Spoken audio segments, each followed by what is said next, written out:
Hi friends. ఈ మధ్య పరువు హత్యలు అనేది చాలా జరుగుతున్నాయి.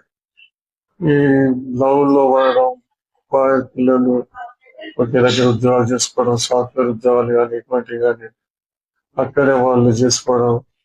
అది ఒక 30 సంవత్సరాలు అవుతుంది. 30 సంవత్సరాలు ఏజ్ వచ్చినాక పెళ్లి చేసుకుంటున్నాం.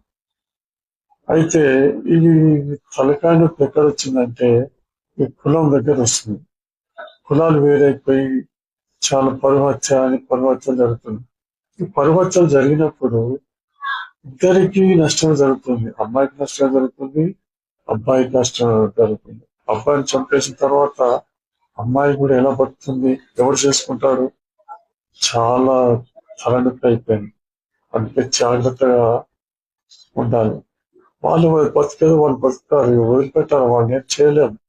అందుకే అది పరువుకు వెళ్ళి జైలు పాలు కావడం, హత్యలు చేయడం ఇటువంటి చూస్తుంటే చాలా బాధేస్తుంది.